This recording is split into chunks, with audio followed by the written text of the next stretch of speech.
Hi, and welcome to Unstoppable Stories That Move, a podcast with a purpose.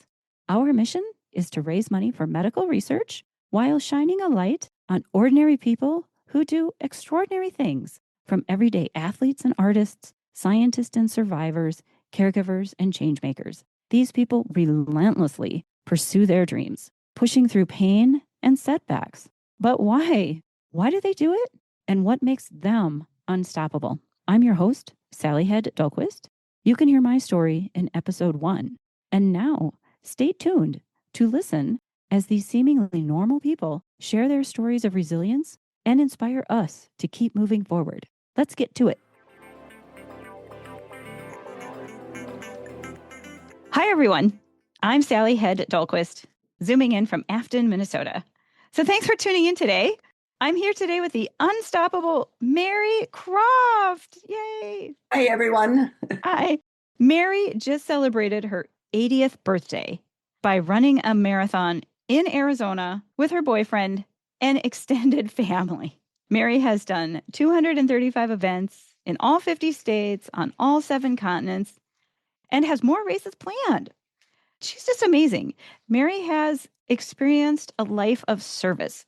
She is much more than just a crazy runner. She grew up the daughter of a Lutheran missionary stationed in New Guinea and worked her career as a nurse in the Stillwater Prison in Minnesota.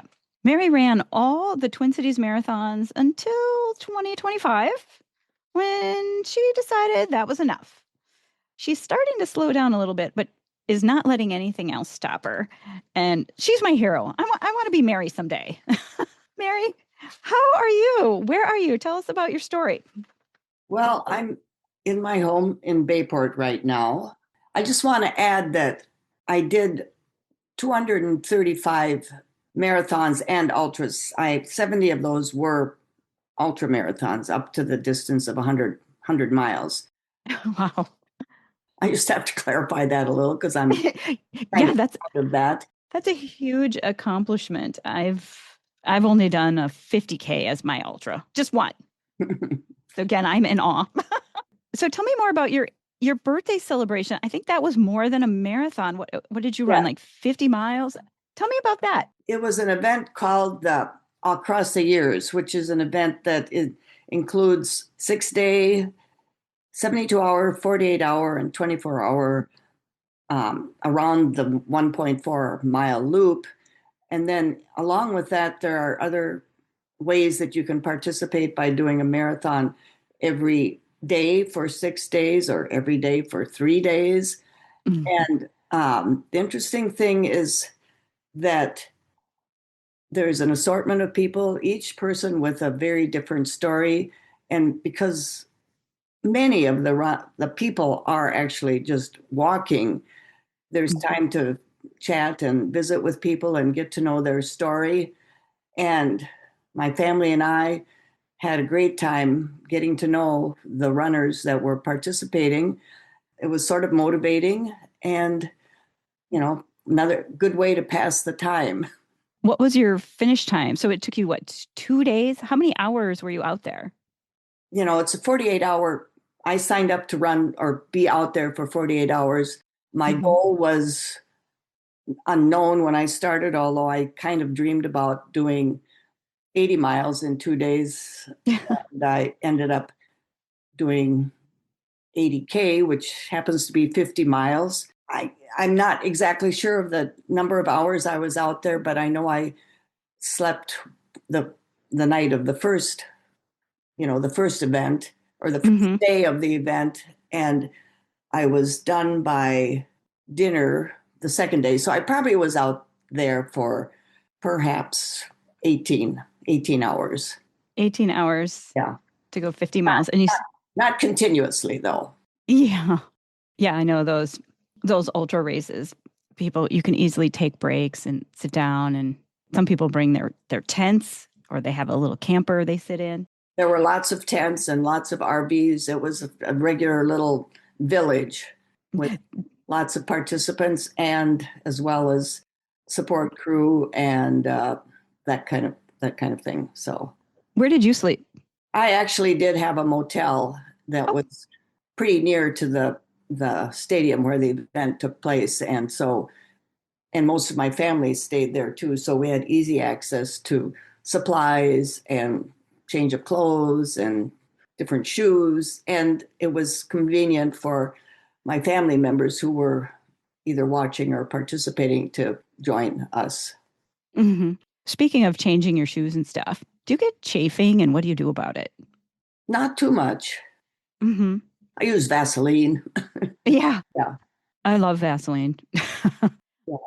There's a lot of other products that, you know, are a lot more expensive, but Vaseline seems to work pretty well. Hmm. You said your family came out there to cheer you on. You had your extended family, like your niece and nephew, and Well, about three or four nieces and nephews, and my son and my granddaughter, and my brother and his wife, and my boyfriend were all there at different times. so you had shared that you thought maybe you might be a little lonely out there, being the only one. Yeah, I was thought about having my granddaughter make a what's it called when you have songs on your that you can listen to. Oh, your playlist. I, I thought about having her make me a playlist, even though I have one that's I've used a lot. Hmm. I never got around to it, and I never did listen to tunes at all. Oh, that would be fun to hear. What is Mary's playlist? You've A lot of uh, a lot of Rod Stewart. Shows my age. yeah. Do you listen to any of the new stuff? The new stuff. Like the new rock and roll? Do you have any modern favorites? Oh, well, I don't know if this is. I don't know where this cat. I like Adele. Oh yeah. Hmm. Yeah, she always puts out good stuff. Yeah, I don't keep up too well with music. My boyfriend is the one that loves music and knows knows lots of tunes. Yeah. Tell me a little bit about him first, since you just mentioned him. You were married a long time and you have a son I was and and my husband died in 2016. He was the actual motivator for me getting into running marathons, but Mhm. um, he died in 2016, and my boyfriend Paul was his wife died a couple years before, and we both Mhm. sort of were members of the same running club in Stillwater, but Mhm. didn't run together because he was faster than I was. Uh-huh. He did take some breaks Yeah. during his career in this little running club, but Mhm. somehow we got together and we've been going together for since 2019, I think. Oh, that's nice. Yeah, Um, he good support. so you mentioned your husband. He had been your best cheerleader, that he was not a runner, but got you into running. How what was your story? How did you start running? Well, I was dabbling in it partly in the early 80s. There was this, I call it the early wellness movement where running was or walking was one way of, adopting a wellness lifestyle. And Mhm. I had, my interest in nursing was in public health. So the wellness movement was right up my alley. Mhm. And I had done a couple races, short races in Minneapolis. And then I went to watch a friend run grandmas in 1981, I believe. And Mhm. so inspired by the people and how hard they worked to cross that finish line that I came home kind of inspired. And then my husband read about the first Twin Cities Marathon that was on October 1st, approximately. And Mhm. he said, "Why don't you do that?" And I thought, well, it sounds like a challenge. And I found I was subscribing to Runner's World then. I found a 12-week training program and followed it fairly closely. Did a few Mhm. few events during that 12 weeks and then ran the marathon. So the first Twin Cities Marathon was 1982. I think you said it was the same year that you watched your friend, wasn't it? That's right. So it was 82 when I watched my friend. Yes. Who was this inspiration? Why? What was going on with her? My friend Barbara was we were in nursing school together at Augsburg for our bachelor's degree, and Hmm. she was a recent single mom and of three children, and she would run every morning 5 miles before she came to school. Wow. We were really good friends, and that really I was inspired by her ability to do that, along with taking classes and taking good care of her three children. So uh, I was happy when I was able to watch her finish her first attempt at a marathon. Wow. Yeah, because I know women today really struggle to find the time Mm-hmm. to train and do their races. I don't know if I said she worked a full time job too. Oh, really? Yeah, Oh, her so kids she had like kind kind of three full-time jobs as early a teen. job, a Yeah, student, a mom, and yeah. then running part-time. Wow. She's a remarkable woman. We're still friends. She's Oh, 89 now. wow. Is she still running or Oh no, no. But mm, she's very she tries to be very active and walks a lot. mm-hmm. Yeah, my one friend Rebecca, she's got a couple of younger boys and she's gotten them to help support her to see how that you kids making dinner helps mom so she can go out and do her little run. And Yeah, they've gotten pretty proud of her. I think And Barbara's kids were very helpful too. They weren't, you know, infants when she uh, started doing this. They were probably maybe very early teenagers. so they could be kind of on their own, Yeah, yeah. not all the time. So you have one son. In fact, that's how we met, was kind of through your son. So Mhm. your son, Matt, is friends with a guy named John who works with my husband. And so I'm really glad he was able to connect us. Yeah, me too. So when you started running, you already had your son. You were a little bit older, right? Well, I was 37 and I believe he was about seven. I have one of my favorite pictures is of Matthew and I at the finish line of either the first or the second Twin Cities Marathon. Oh, yeah. And now you've run almost every Twin Cities marathon up through 2025. And you Mhm. decided, I'm kind of done. I don't want to be obligated. What happened in 2025? Well, I started and I really intended to finish, but I had some friends along the way that cheered me on, and I had Mhm. arranged with two of my neighbors to meet me at the finish, or actually, they were going to stop at about mile 22 and cheer me on and then go to the finish. Mhm. And when I met them, I had already seen my little niece and nephew who often come to watch me run the marathon. Mhm.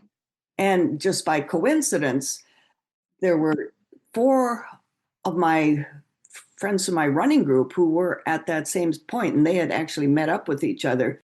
And there were, all these friends there, and I knew I had time to finish. And yet I thought, this is a perfect opportunity to leave the course.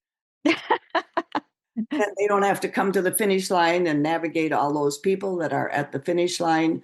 And Paul was with me, and we just decided to hang it up. Do you feel kind of relieved?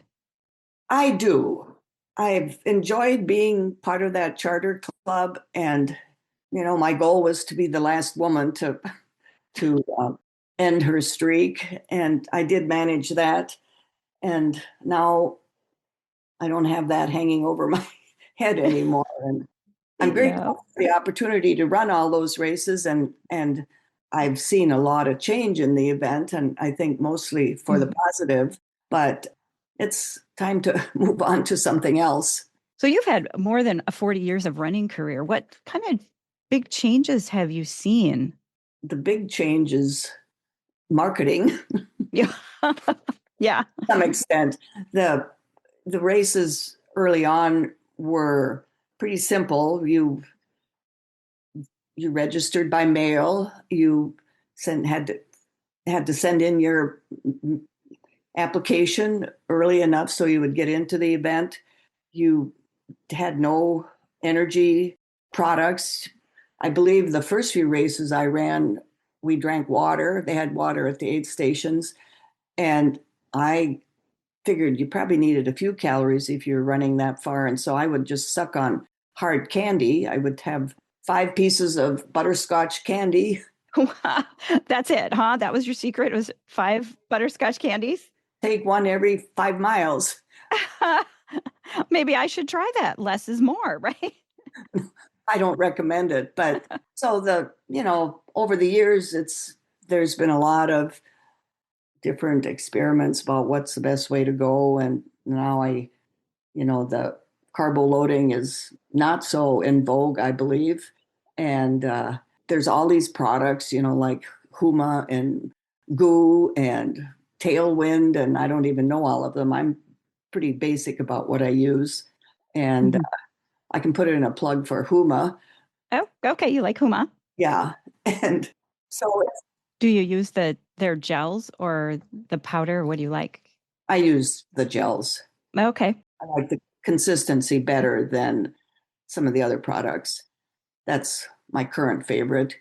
And Okay. I prefer Noon. I don't like um, the common one that's used. Let's see. There's Gatorade. Gatorade. Gatorade has never. I've never done well with Gatorade or Powerade. Oh, okay. That's just a personal thing, but Yeah. So Huma is the one, the gels anyway that have the chia seeds in it, so it has a little bit different consistency. correct. Yeah. Yeah, and Noon, those are typically just the electrolyte tablets, and I think they're Correct. fizzy, right? They fizz a little when you put them in the water, but Yeah, that goes away. I like the fizzy. I've been using Propel packets, the ones that don't even have any sugar in them, just Yeah, mainly for the electrolytes and the flavoring, and I'll add them. yeah. I'll eat them with some other sweeteners. Yeah, there's a lot of choices now, I guess you could say. And I know some people used honey, Yeah, days when there was no, not many choices. But and then the other thing is I'm I'm not criticizing people for being obsessed with their Strava and their Garmin and those electronic things that they have the option to use. mhm. But I refuse to be on Strava. Oh, okay. You're not on Strava. I met you the old-fashioned way, friends of friends. And I have a friend who's faithfully on Strava, and she keeps me posted about some of our mutual friends that are on Strava, so that's useful. So I don't have to do it. But Yeah. and then the all the detail about your fitness and the graphs. I have another friend who just get so much satisfaction from looking at his graphs over the years and how he's improving or not improving and what his heart rate is and and it's useful and but I kind of feel like I've maybe run for long enough that I know how I feel and I'm not going to improve that much. I don't have goals to improve, so it's probably not the thing for me. Right. Yeah. You can really spend a lot of time obsessing about every detail. And ultimately, you just need to go out there and run and try it and see whatever gel or goo or strategy makes you feel good. Yeah. And being a little flexible because I know lots of folks that have had this absolute goal to finish a marathon in. And, if the weather is bad or you just didn't sleep well the night before or didn't eat the right food, you may as well be willing to adapt rather than kill yourself trying to reach the goal you set for yourself.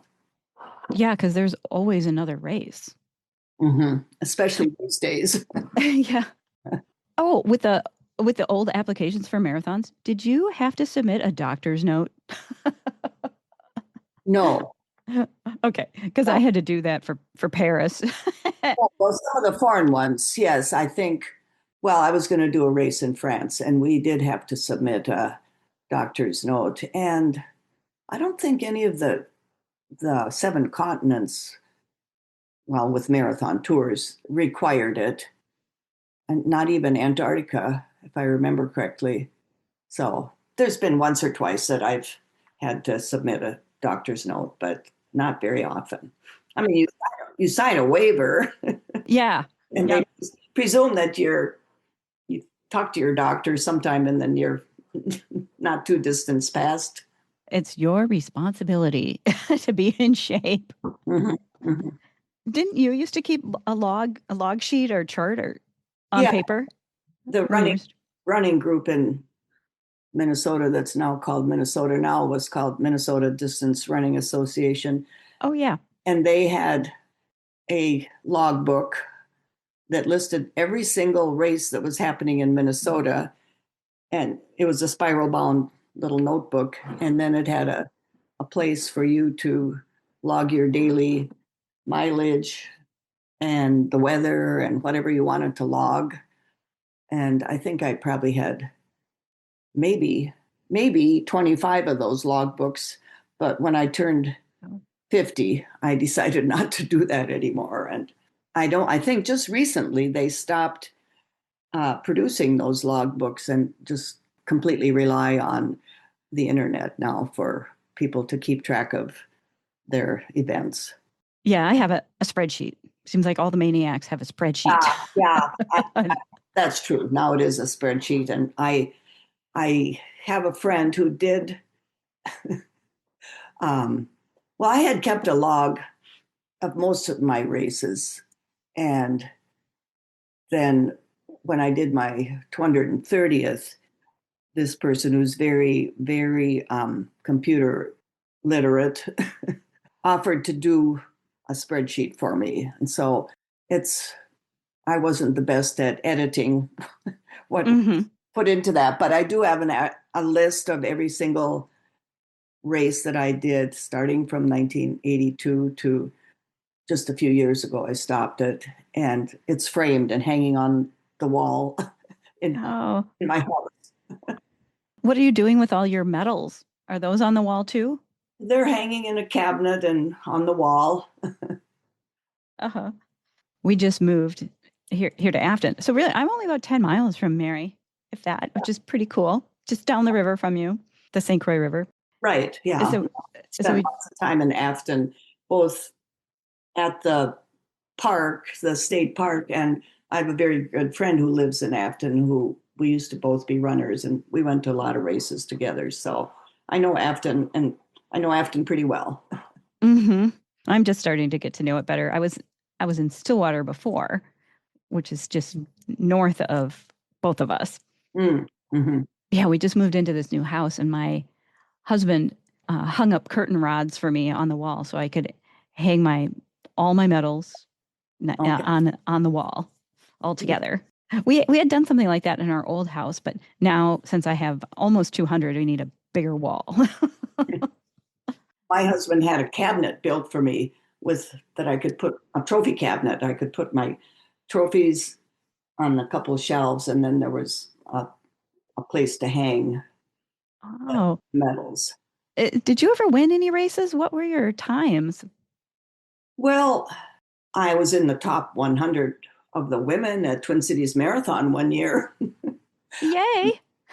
Won I won some smaller races, 10Ks. I don't know that I I did the Maui Marathon about, I don't know, maybe 25, 30 years ago, and I was fourth overall of the women. Uh, Hmm. but no, I don't think I don't think I was quite that fast. Yeah, okay.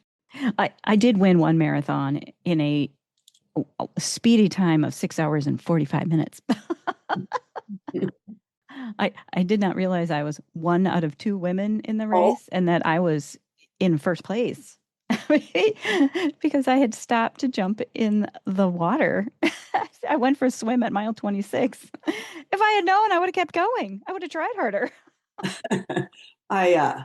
one thing I'm kind of proud of, I did a marathon in Oslo, Norway, and just by happenstance, I think they alternated between giving the number one to who, for your bib, to the person who was expected to win, and then alternating with giving it to the oldest person in the race.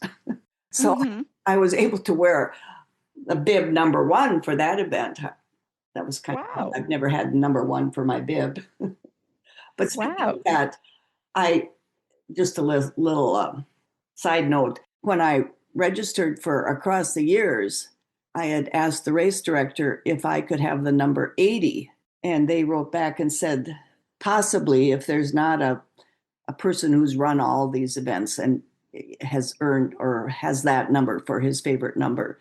And as it turned out, when I got there to pick up my packet, my bib was number 80. And that was kind of fun. I'm not sure that anybody at the event realized that's why I had 80, but it was fun to have. I always take a marker and write on my bib what it was. And if I can get the number I want, I'll ask them. So when I ran my 100th marathon, it was in Luck, Wisconsin. And the race director at the time, Eric Olson, he gave me bib number 100. Yeah, Like, that's I have to finish. I have to finish. yeah, that's nice when the race directors can do that. But there's, in a bigger event, there are other extenuating circumstances, so you can't just assume that it's available. Yeah. Oh, people may not know this. You can request a bib number from someone. You just contact the race director and see what they say. It's worth a try. Yeah, well, that's what I did for that Mhm. event. But they had some rules they had to follow, but it turned out it was okay. So across the years, that's outside of Phoenix, right? And they do that every year. Like you said, it's a couple of days. Well, up to 6 days, and Mhm. the venue has changed over the years, and Mhm. I believe the first time I did it was probably in maybe even late 90s when I first moved to Arizona. And at that time, the event was on a high school track, and it was 440 yards or meters or whatever, and you went Mhm. around the track. I believe at that time it was only 24 hours. And so that I did that once or twice, and then they moved it to way west of Phoenix, and it was at um, an event center that the race director had owned, and he had created a course specifically in the area so it would be perfect for ultra runs. And then it was there for quite a few years, and I did that maybe 3 or 4 times with some friends from Tucson. And then they moved it to the Glendale Stadium in Phoenix. It's also um, a baseball stadium and maybe football. I can't remember, but spring training for baseball. And that I did a couple times. And I really liked that venue. And I'm not quite sure why they moved it to the current venue. But I was a little bit, I think this was just the second year at that venue, and I had heard not such great things about it, but I did speak with a friend who had done it last year, and he described it to me and said it was not your perfect loop course, but it was Mhm. interesting, and he was very positive about the loop and also the runners and the race management. So I was happy to go and do it, and it was a lot of fun. How long was that loop again? 1.4 miles. 1.4 miles. Okay. Yeah. So if you most people can walk a mile easily in 20 minutes. So if you do, if you walk 15 minutes a mile, that's a 7 hour finish for a marathon. Yeah, but it's as I'm not that fast a walker anymore, and Hmm. I'm hard pressed to walk a mile in under about 17 minutes right now. And I know that Uh-huh. based on what I do at the dome which is what I have to do now because it's so cold outside. Yeah. And most of the people that were going around the loop with me were not any faster than over 17 minutes per mile. So Hmm. we weren't just strolling, but we were when you're conversing with somebody and talking about things that are interesting, you sometimes kind of lose your pace. So Yeah. I had lots of time, so I didn't mind that. And it was kind of funny because my family got a little competitive and were keeping track of each other's pace, and they were pushing me probably more than I was pushing myself. Did any of them actually register for a bib? No, no, but they had they call it a guest bib, and Okay, they had to wear it with to accompany me, but they and then you just handed it off to the next person. So that's cool. Yeah, it's nice that your family's able to come out and meet you and give you a little bit of company on that. yeah. I really like the loop races, and mainly marathons does some of the out and back, and Hmm. they're short. It's only like a mile out and a mile back. So during this each lap, you're always passing the same people, and after you've done that 52 times, you get pretty comfortable with them. Too much. I've done out and backs at shorter distances, but for a marathon, I'm not sure. What about your ultras? Tell me about that. I did. My first ultra was a 50K at what was called the Edmund Fitzgerald, Ed Fitz, which was Okay. a race along the North Shore. It started out in the country somewhere and finished just south of or just north of Two Harbors at a park. And Okay. 100K and a 50K, I think just those two distances. And then the big part of that event was relays. You could have a team of, I don't know, 5 or 6 people that ran different distances based on where the aid stations were. And that was really the draw for that event for many years. Hmm. And I did the 50K in, I don't know, 1986 or 87, I think. And then I moved up to the 100K. And I also was on a couple relay teams, which was a lot of fun. Yeah. So from your first marathon in 1982, within 5 years, you were doing these 100Ks, these ultras. Yeah, I did the 50K first. And I think a couple years later, I did the 100K. Wow. Did you ever do a 100 miler? Yes, Wow. I actually ran Superior 100 in 1993. That was my first 100. And the year before, I paced a good friend from mile 60, I believe. And I got motivated. And then I just decided to do it myself the next year. The interesting, you probably know John Storkamp and about Oh his yeah. events. Yeah, he does the Afton Trail Run. It's usually the Saturday of 4th of July weekend. Right. Yeah. Yeah. Yep. I know about that. I was actually involved with starting that event. But Oh. John is now the race director for the Superior 100 also, and Oh, okay. several other events that they have on the trail. But when I ran it, a good friend of mine was the race director, and he started it because he started it the same weekend as Western States, which was very difficult to get into at that time.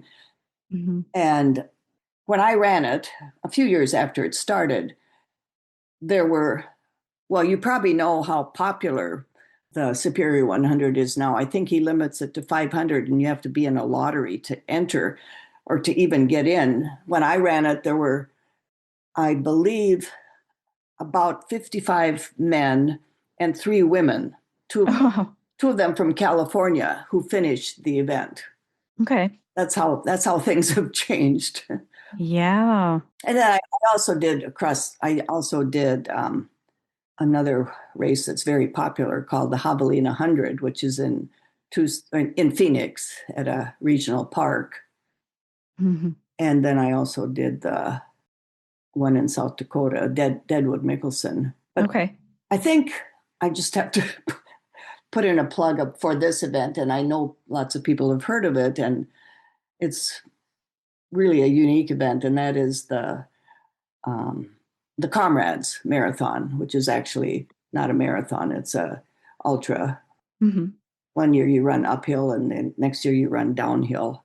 Not not continuously. You go up 5 hills to get to the finish line. 5 different hills that are separated by not such hilly. Yeah.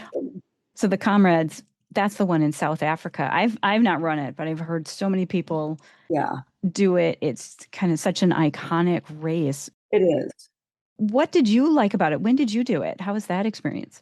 I did it in 2000, and it was the 75th anniversary of it. And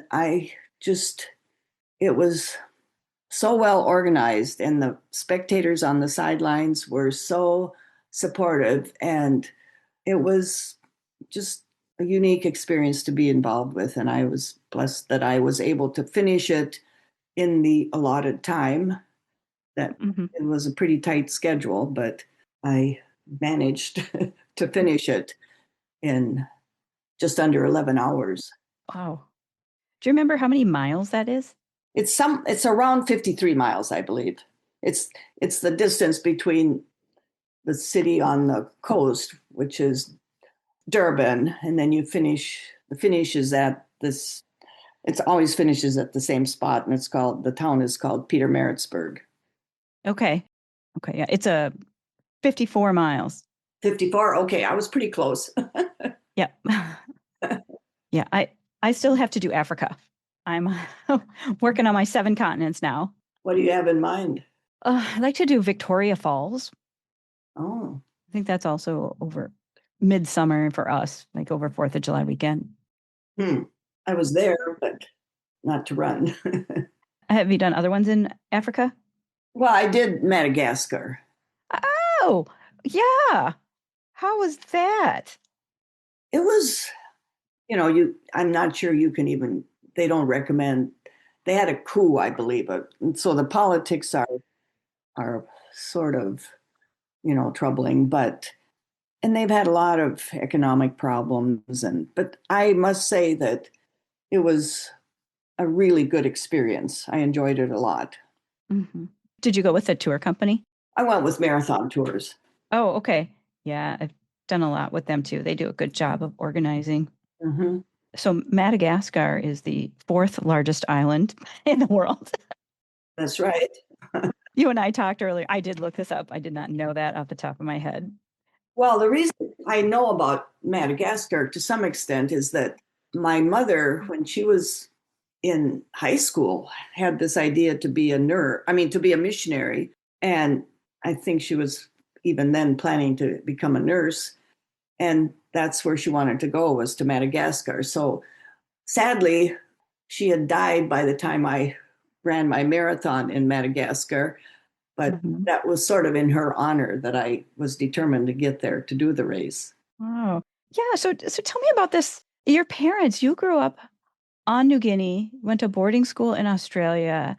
Your parents were Lutheran missionaries in Yeah, New Guinea starting in 1945.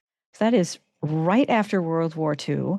it was. I know during World War One, the Germans were occupying that region and they got kicked out. And then the Japanese were coming through, and there was a lot of battles in that area for the Pacific, and eventually Australia kicked them out. I mean, wow. There were a lot of American soldiers in New Guinea also, Uh-huh. and not so much anymore, but it was a pretty predictable response when you talk to somebody who had served in the Second World War in the South Pacific that they may have either served in Papua New Guinea or knew about New Guinea. So, and there, of course, I had a much different impression of New Guinea because it was rather idyllic growing up, in my opinion, and theirs was not. I mean, the conditions that they were fighting in were pretty brutal. So I'd hear some pretty interesting stories sometimes from those veterans. But my mother was a nurse, and so she served along with my father, who was a minister, and the purpose of their service was to convert the people to Christianity. And so that was, and we lived in a very small community, which was next to a village. We were sort of had our established our very small compound where we had a house and a school and a church. And we had, the nearest airport was 25 miles away with no road, basically, just a footpath. And I often wondered how my mother could live in those conditions and The only thing I've been able to come up with, besides the fact that she was committed to the work, was that she had grown up during the Depression. And they lived without a lot of things at that time, too, and were, had to make do with whatever they had. So I think that was, and I'm sure she would agree that that was a good training for being a missionary nurse in New Guinea. Oh, Different climate, of course. We weren't, the New Guinea is right on the equator, or just north of Australia. And we were in the mountains. We lived at about a mile above sea level. So we had a rainy season and a dry season, but didn't have to deal with snow. And we had not many, bugs or anything. We did have to be concerned about malaria, but other than that, there weren't any creatures that we had to deal with. Mm-hmm. As opposed to being on the coast, which is a little different, it's very tropical. Yeah. So part of New Guinea is pretty mountainous too. They have all the climates, right? Yeah, well, I suppose occasionally the highest mountain is about 15,000, I believe. Oh. I never saw, but there is a mountainous range that goes through kind of the middle of the island. And but at 5,000, we didn't have snow at all. I mean, it wasn't that cold. We had to wear a jacket maybe, but it wasn't cold. Mm-hmm. Did you talk to many of the natives there? What were they like? Well, we had playmates who we talked to. They were, I just had my 3 brothers when I was first there, and we needed some other people to play with. So we would play. It was mostly boys. And we didn't learn the indigenous language. So we spoke what was called Pidgin English. But part of the situation was that we were sent away to boarding school when we were anywhere between 6 and 8. And so you didn't get to know the folks as well as it would have been nice to, perhaps. Did you go back then to see your parents? Well, like on vacations? Yeah, we would go home twice a year as children. And then when we were in Australia for high school, boarding school, we were sent home once a year. Wow.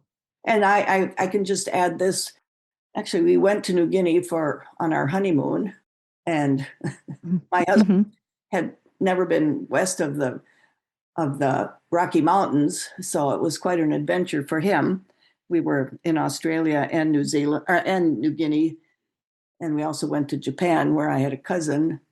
And then when my son was 9, I believe, I decided that it would be important for him to see where I grew up. So we did this more or less the same trip to the South Pacific. Were any of the people you knew still there that you could reconnect with? Actually, we stayed in the house where I grew up. Oh. And slept in the very bedroom where I had slept as a child. And as far as people, I didn't know the people that were living in the house, but I had 2 brothers that were out there one was working for the Lutheran church and one was working for the government of New Guinea at their sports facility. So that was interesting to visit them. Yeah. You said you're the youngest or the oldest of 7 kids. Right. How many of your siblings are still around, still with us? All of them. Oh, great. Yeah. Do they run too, or do they think you're crazy? They don't run. Most of them try to stay fit. One of my brothers did actually run the Twin Cities. He had to be competitive with his big sister, but that was quite a while ago. And unfortunately, he actually beat me, but not by much. Well, good for him. He's got to have a goal. Yeah, no, I hate to report this, but he actually was still smoking then. If he hadn't have been smoking, he might have been a little faster. I hear that in Japan that people take their smoke breaks during the marathon. That's probably true. I haven't heard that, but I have seen people on the side of the race course taking a smoke break. It's so funny. So you were in boarding school. You were in boarding school. And then you said you came back to Minnesota at age, what, 19 to go to college. Mhm. That sounds like it might have been kind of a culture shock, but you were in New Guinea, Australia, and then back to Minnesota. I mean, did you even remember any of Minnesota when you came back here? Well, I had been here twice. When I was 8, we lived in Iowa, and when I was 15, we lived in St. Paul. So I was, and we lived here for a year, so it wasn't totally unfamiliar. But I will admit that starting college on my own with really no family in the area, it was a challenge, and I wasn't that well prepared, both emotionally, probably. I can't say I was, just totally homesick, but Mhm. also educationally, because the education in Australia was very different from the college here in the States. I was sort of prepared to, I took the state exams that they all graduates of high school have to take in Australia, and I would have qualified to be a student at the university there, but those the results of those exams basically meant nothing to the people at Augsburg. And so I struggled. And based on that experience, I actually wrote to my parents and said that, because the issue was that the school year is, because it's in the Southern Hemisphere, this school year is just the opposite of what we have here.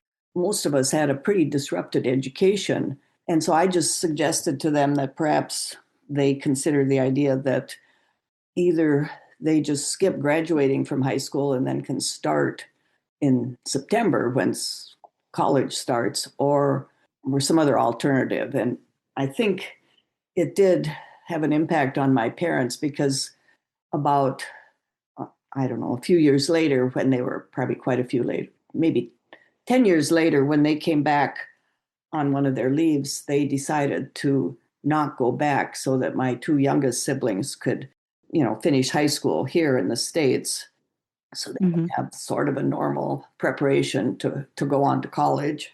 Oh, how did you stick it through if you're homesick and it's not going well? What things did you do to help yourself?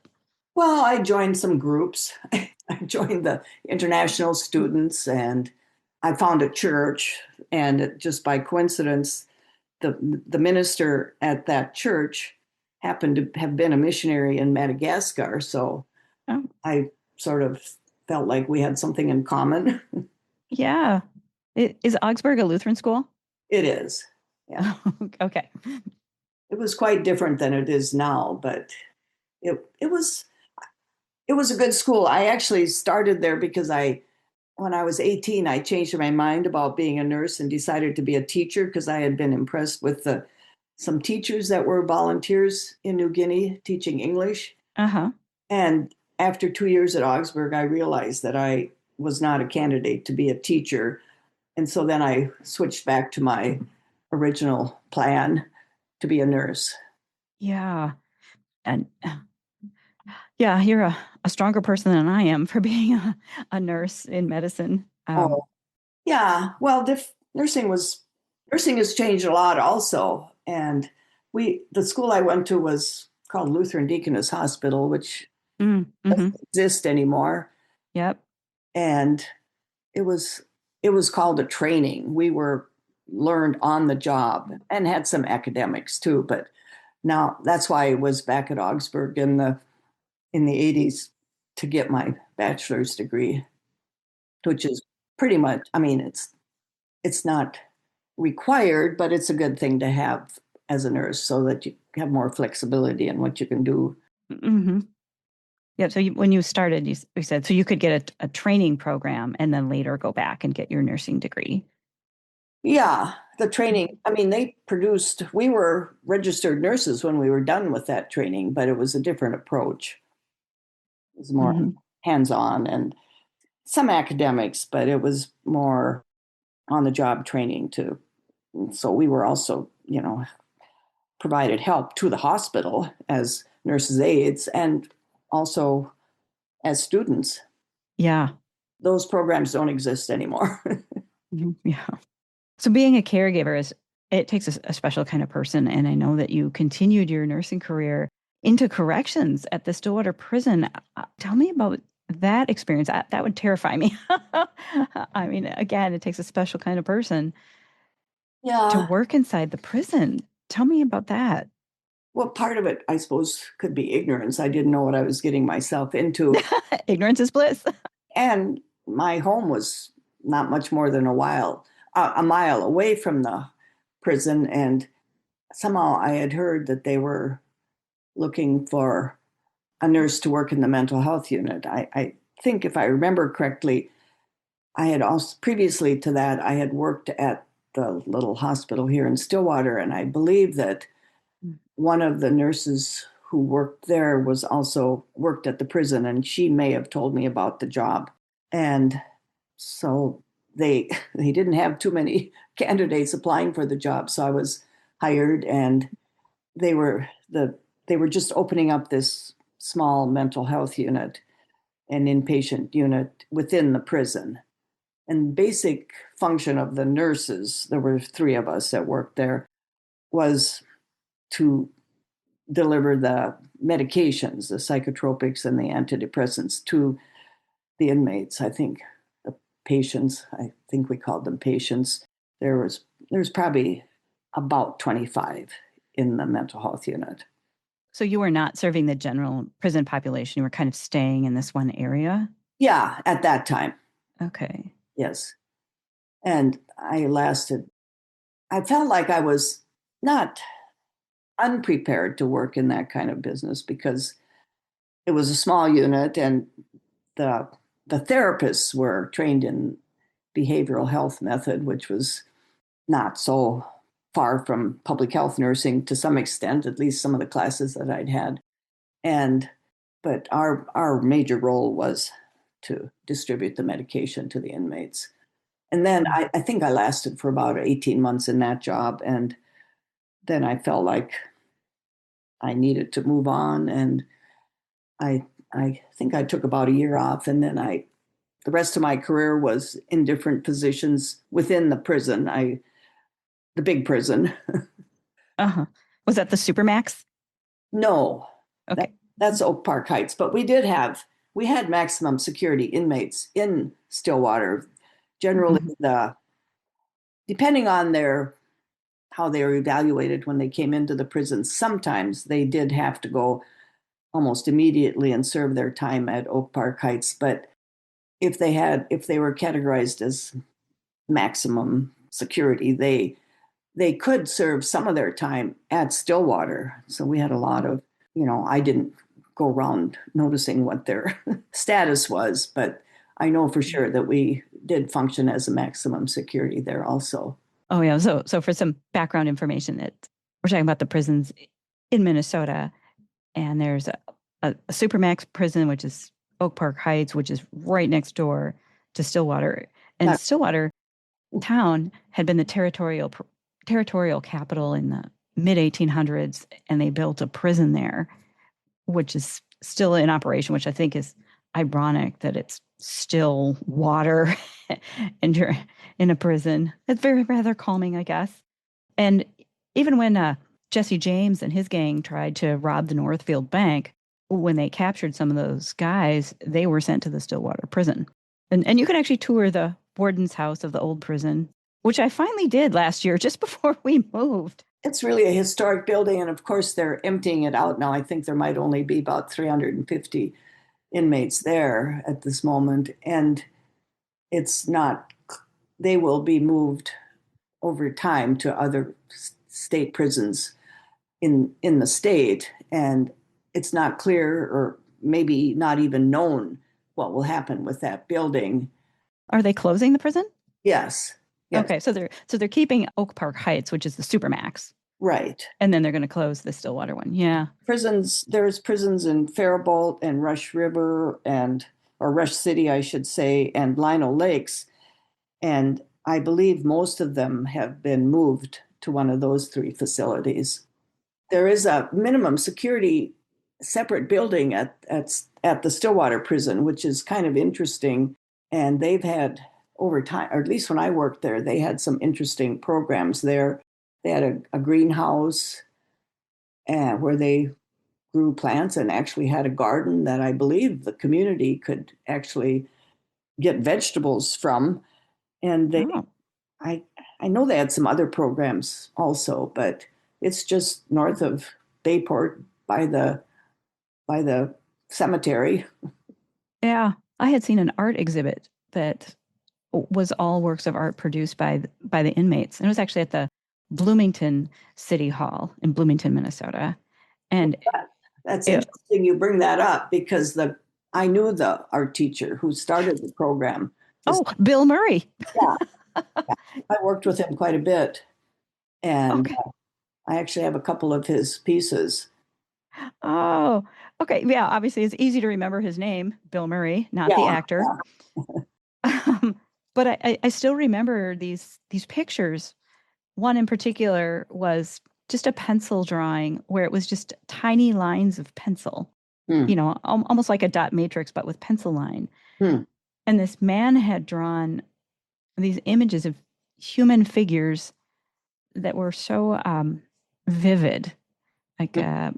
it was an amazing talent, And Bill was explaining, well, you don't that artistry and drawing like that is a skill that you can learn, and it does help the inmates focus on their project and helps them express themselves. It was a very good program, and Bill was really a mentor for a lot of inmates, and they did, a variety of art, styles, or I don't know much about art, but I know that Bill was a really good teacher, and he did a lot of good for the mental health of inmates that took classes from him. Hmm. He died. Oh no, I didn't know that. I think just about a year ago, I happened to run across his obituary, and unfortunately, I was sad that I hadn't heard that he died earlier, so I maybe could have gone to his funeral. Yeah, yeah. When you're working at the prison, you want to do your best and help the inmates. How do you think you helped them, or were they able to change? Were some of them open to Oh, being helped? well, yeah, it was, yes, for sure. And part of our job was to maintain their health. We had to provide them with the medications and the whatever they needed to keep going. They were just regular people coming in, not regular people, but they had regular health issues, and that was one of the things. But my focus was, coming from a health perspective, and so I would encourage them to try to live it. I mean, it's been 25 years since I retired, so my Yeah.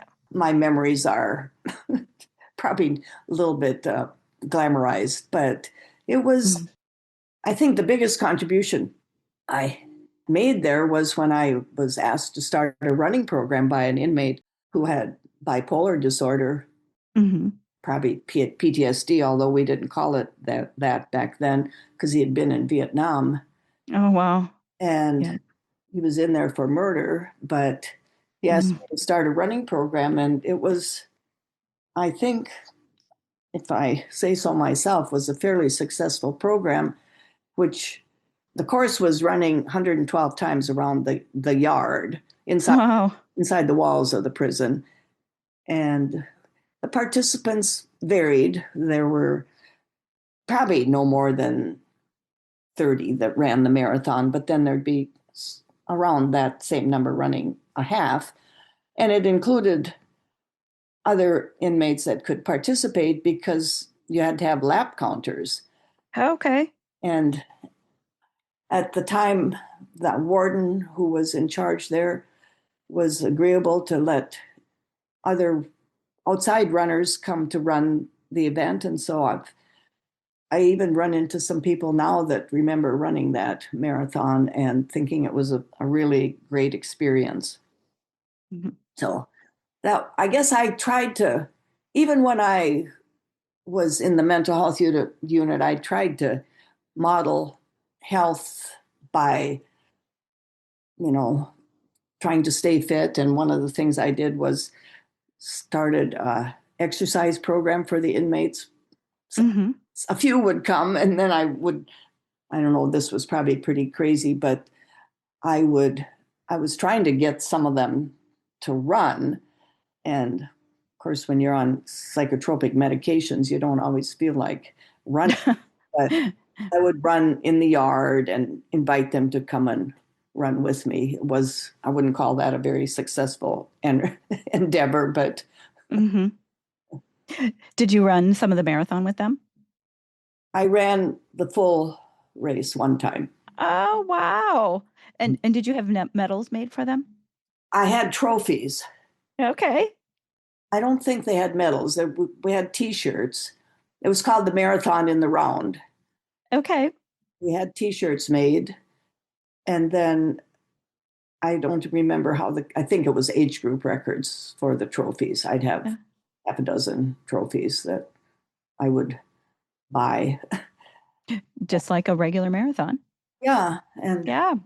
I had support from the local bank, and I forget who else. The Gazette was always very nice and sent somebody. The Gazette was a local newspaper in Stillwater at that time, and they Hmm. often send in a reporter to cover the race. Oh, great. Are they still running the race?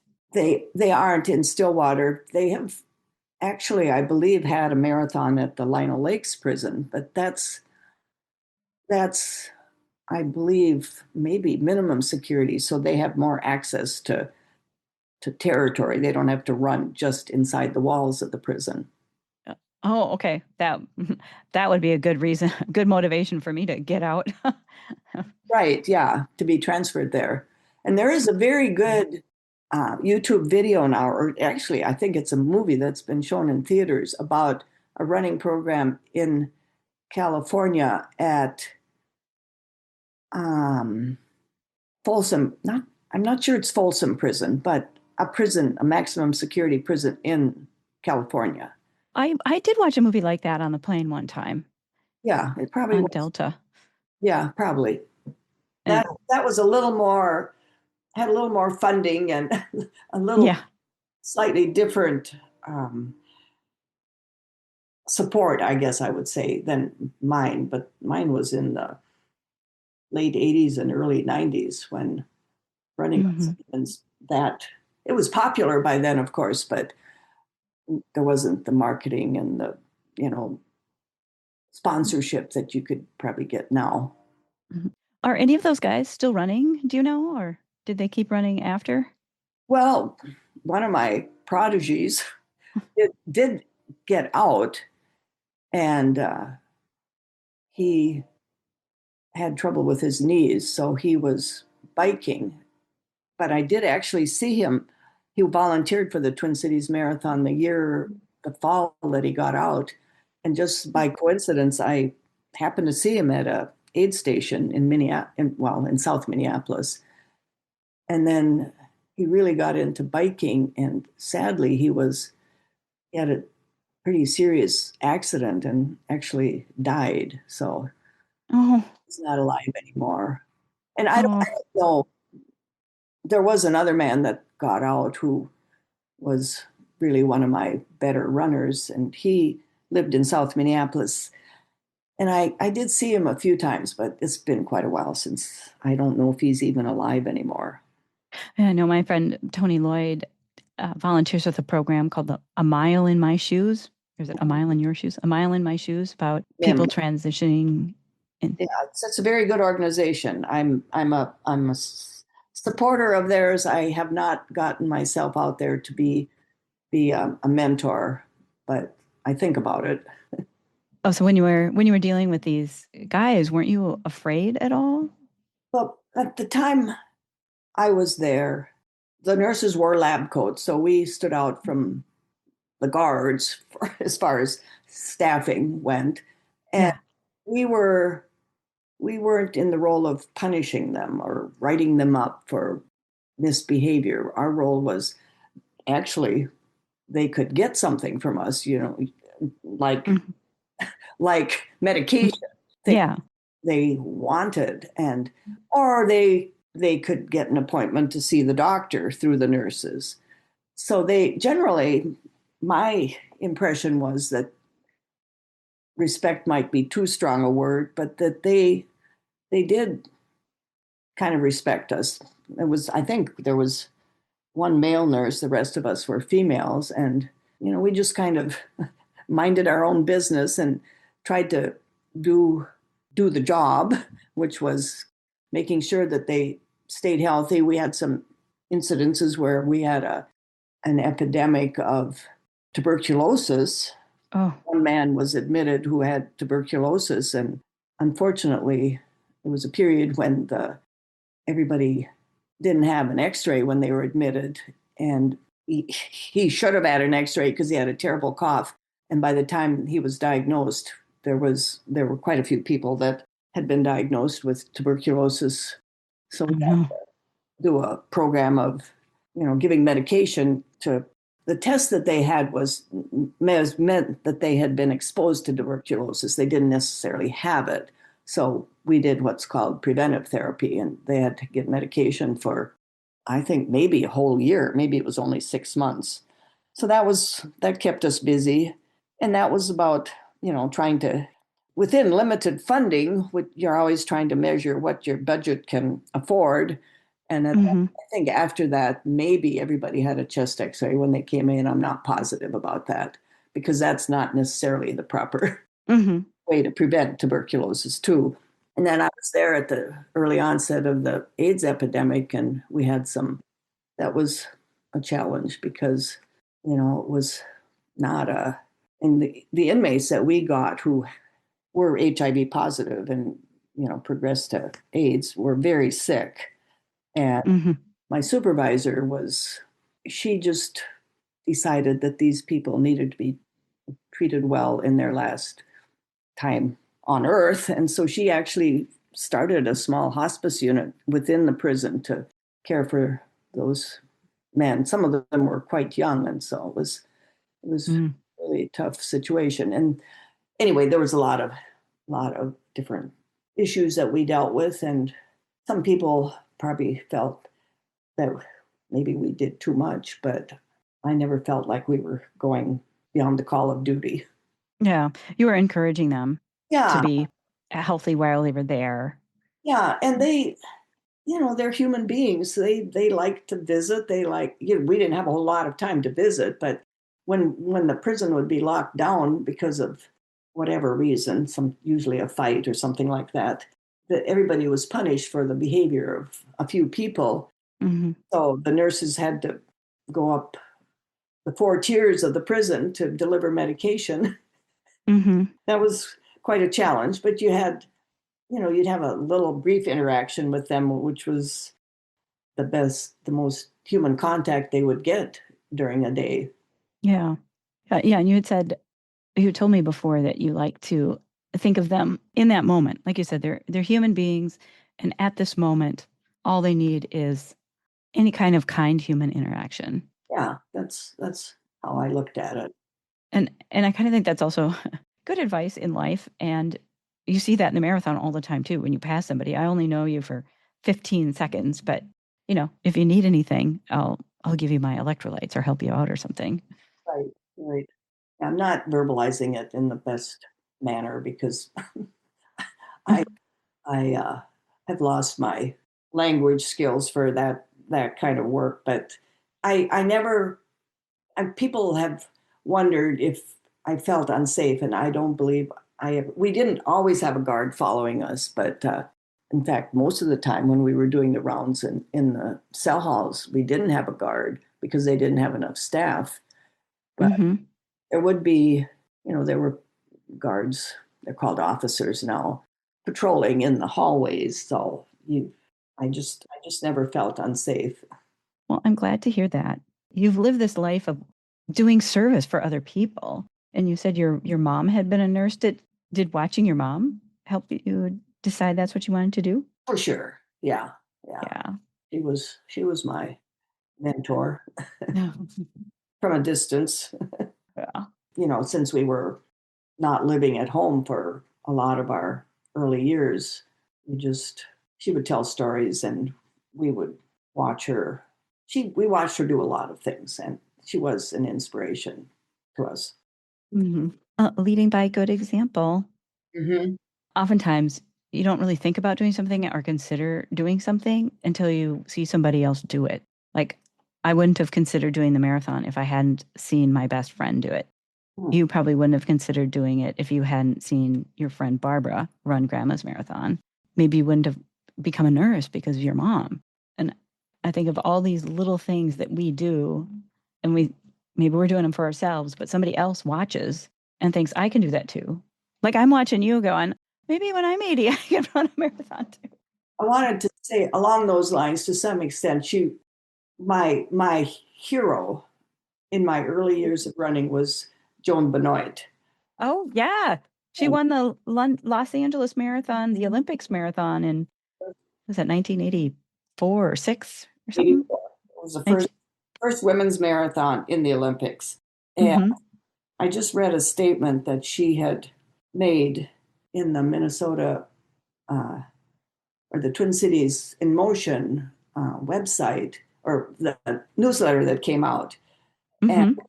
I'm going to just read it because she's quoted. Olympic gold medalist and marathon legend Joan Benoit Samuelson once said, "When you love something, you don't need motivation to do it. You do it because you love it. During tough times, this kind of intrinsic motivation becomes essential. Running becomes less about speed or distance and more about showing up for yourself, your mental health, and your community." That I never quoted it quite like that, but I would say that that's sort of been the thing that's driven me through the, the years that I've been a runner. Yeah. Well, that's great. Well, thanks for sharing that. I mean, you're still staying current with the newsletter, Yeah, you yeah. know? And Uh, it was a really interesting piece that was written by a psychotherapist, I believe. I don't recall her name, but she uses the word resilience as a yes. characteristic that runners need. And I'd say as I age, resilience becomes more and more important.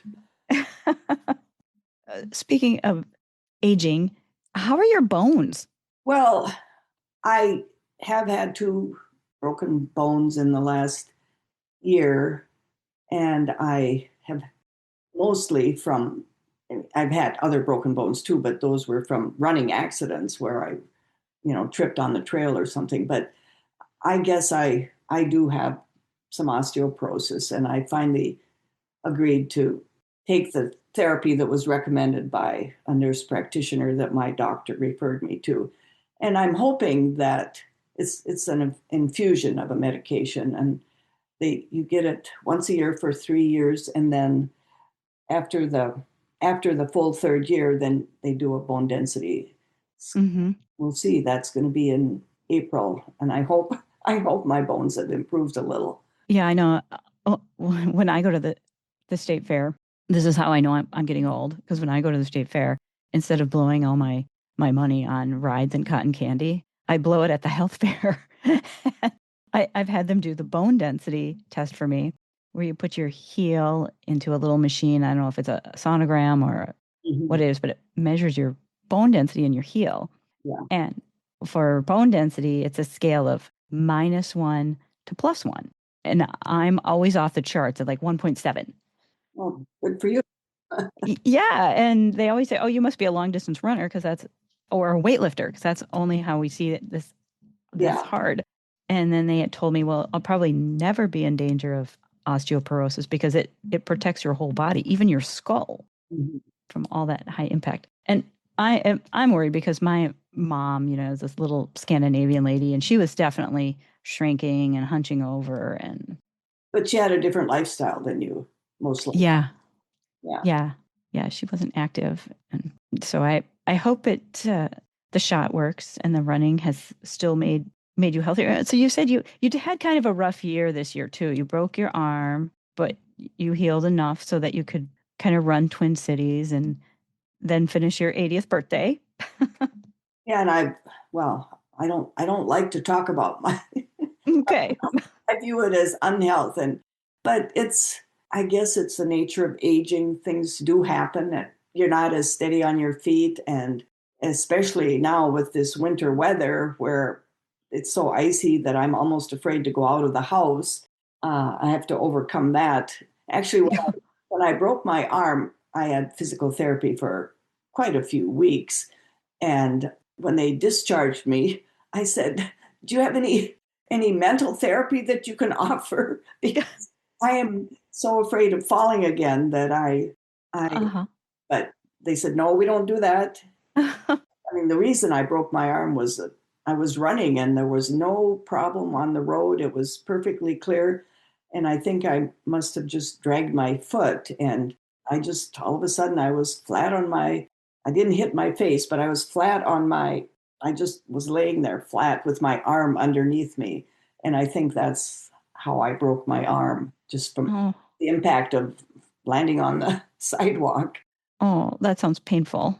It was pretty painful, but anyway, it's and now the other thing is that I have high blood pressure that's been a little out of control, but there's lots of medications and I have a good doctor who's helping Mhm. get that under control. So life goes on and it's a good thing to be able to still be active and have lots of friends who are jealous that they can't be runners. Yeah. Yeah, I want to be you. You don't have to be a runner. You can be a walker. You can do other physical activities like everybody likes to play pickleball nowadays. And there's other activities that can be done to stay healthy. Yeah, do you get kind of diminished as just the little old lady and have to refute that stereotype? Well, not not too much from people I know, but when you're at a race, you can tell that people are viewing you as, I mean, because you're at the back of the pack most of the time. But I try not to focus on that. I just try to be grateful that I can still be out there and just participate and be grateful that there's a lot of events that a person can be part of and enjoy. You're still doing it. Yeah. Well, maybe it's a little comforting thought here that the one and only time so far that I have fallen down at our race was also completely flat, nothing to trip on, nobody around me, on the flattest part of the bike trail that you could ever think of. And all of a sudden, boom, I fell down in front of me. I landed on my hands and scraped up my palms. Hmm. I don't know what. And it was like mile 24 or something. So then I had to hobble in. I scraped up my knee and walked in the last 2 miles. Accidents just happen. And I was actually running with a friend who didn't know what to do. And of course, your phone goes off. I was carrying my phone and your phone goes off. And I said, "Turn my phone off. I don't want the ambulance to come." Oh. And then I got to the ER and I was pretty sure my arm was broken, but I didn't know. Mm. Well, I'm glad you had help right away too. What do you run every day? What is your daily routine like? Well, as you know, Mhm. I'm mostly walking Yep. and my daily routine is to get up to the dome that they have in Stillwater. I mean, not daily. I do it about 4 days a week. And I meet my boyfriend up there and he runs farther than I do and I walk. I'm trying to pick up. I'm just a little I'm not quite sure what's holding me back. I have done some running, but I don't know that I've even run a full mile without taking a walk break, but I'm hoping to Yeah. get past that pretty soon. But I go out at this pretty much at the same time every day at about Mhm. 7:30 to 8 and get my run in and then move on with the rest of the day. So do you make appointments or set your alarm or anything? I do set the alarm. Ah. I have this stereotype that, as we get older, we all just start waking up with the sunrise. So, Well, I get up before the sun rises. wow, good for you. It's not late at 6 o'clock. No, not in the wintertime. So what, you set your alarm for 6? Yeah, yeah. Oh, yeah, twice a week I set my alarm for 6:30 because I'm retired now too, and at least that gets me out. So you get up and you try to do something active every day. Yes, pretty much. I mean, I try to do yoga, and that's on Thursday. And sometimes I don't run before I go to yoga. Mhm. Today I did go do the treadmill for about a half hour, but it's just about timing. Yeah. My mom was having some issues with her back several years ago, and they were telling her, oh, she needed surgery or she should get stronger. And they said, you have to be able to walk on the treadmill for 30 minutes. And she thought, oh, she's never going to be able to do it. But my sister bought her a treadmill. And then I told her, just start with 1 minute. Walk on that treadmill for 1 minute, maybe once a day, a couple times a day. Just get on the treadmill and walk 1 minute and add a minute every day. And by the end of a month, you'll be at 30 minutes. And so within a week, she was at 30 minutes. Oh, It's a lot easier than people think it is. Once you get moving, you keep moving. yeah. I've had sort of not a real enjoyment of the treadmill, but now with the weather being the way it is, I'm actually thinking that it's a good alternative to running in the dome all the time. Yeah, I got a treadmill in our garage too, and it's supposed to be brutally cold this week, like 40 below. We get our Minnesota cold every winter, and so Yeah, I've been running every other day on that thing, and they've modified that a little. The wind chill will probably be 40 below, but I think okay, the temperature's only 25. it's 25 below. Yeah, I was supposed to do something today, and I canceled it because I thought it was going to be insanely cold, and then it's not as cold as it was supposed to be, so I'm mad. I'm surprised. I went out to go to that yoga class, and the nice thing is there's no wind.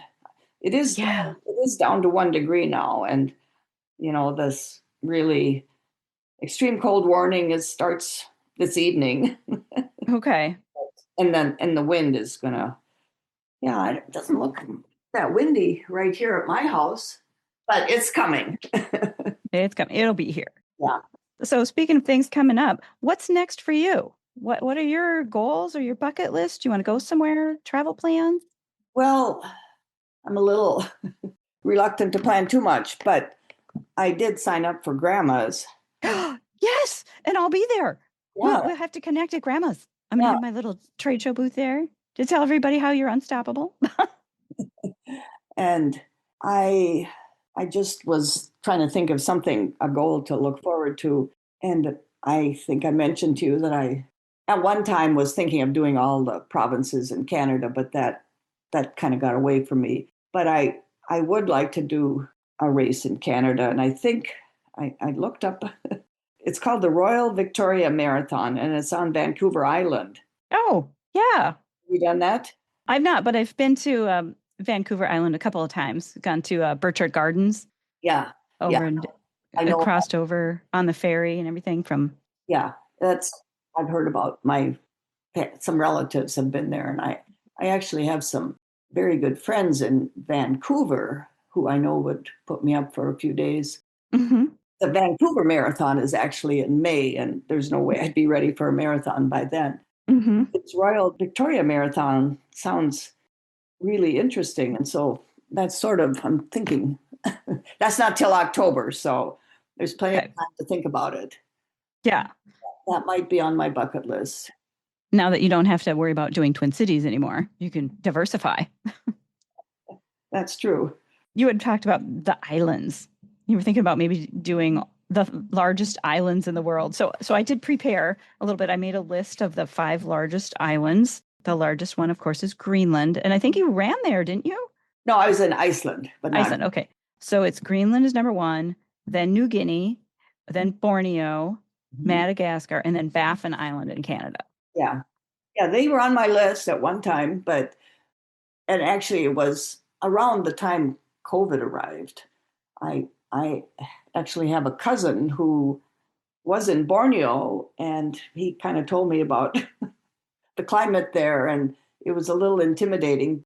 And the same with Papua New Guinea, where they would have a race would probably be on the coast, and it would be very tropical and probably not the best running conditions. And the one in I know some folks that did the marathon in Greenland, and it's very hard. Yeah, I heard the Marathon Tours one was really hard in Greenland too. But I actually met a woman in New Zealand who I believe she had done it. and she was about my age. She had done it a few years earlier, but so I thought, well, maybe COVID came and it just Yeah. the goals changed, and now it's I don't know. Baffin Island sounds kind of interesting, but it's the fifth largest, and I guess I'll just have to be satisfied with doing the fourth largest island, which is Madagascar. I'd like to see Madagascar someday. Mhm. It's a unique island. Mhm. They're especially what they're known for their lemurs, which are fascinating, and and it's kind of a they've there's a lot of poverty and their government is not settled at all, but they from my impression they've actually had pretty active national parks for quite a long time where they show off more than just the lemurs, and the infrastructure is a little limited, but we had no trouble with our tour group at all. So it's I would highly recommend doing that race. Okay. Okay, good to know. Yep, that's definitely on my bucket list. This podcast ends up being a bit of a travel podcast too. Oh, that's fine with me. I can still tell you about a few more destinations that are interesting, but that's okay. Yeah, and I always feel like adding the travel element also gives you an additional sense of purpose. Like you can run around your yard all you want, but then all of a sudden you've got a goal, a deadline, a date, and a place you have to be, and it gives you that extra push. And especially if you're running for a charity or a cause too, it kind of makes it feel like it's more worthwhile. Very good point. And I mean, most of these trips that you take overseas, there is usually some element of a charity involved, even just within the community, if not like some of the charities that people raise money for Mhm. this country. Yeah, I think most races are nonprofits. Yeah. Well, I suppose we should try and wrap it up. I just love talking to you, Mary. You're just such a wealth of adventure and information. Yeah, I think my adventurous lifestyle was influenced by the way I was brought up. But Hmm. I know that most of the rest of my siblings aren't too interested in traveling too much, but the next generation, they're amazing travelers. My nieces and nephews they've done much more than I have already by the time they're 40. Wow. Uh huh. Maybe not much more than I have. And then I think some of my adventures they've been slightly influenced by, but there's a, it seems like that's pretty common at that age group.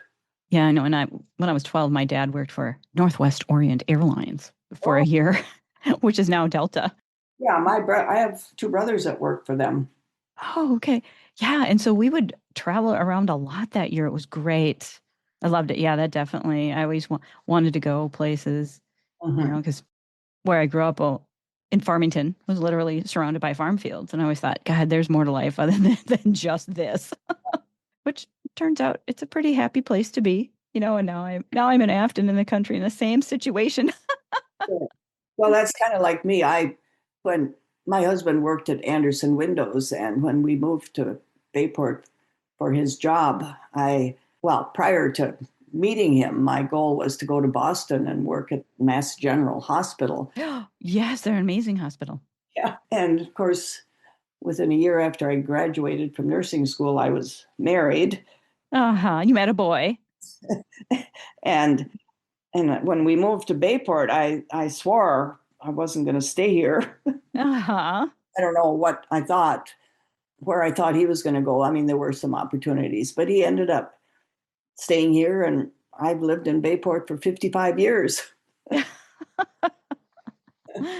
Has its pluses and minuses, but most people these days think it's a really cute little town. So, It is a cute little town.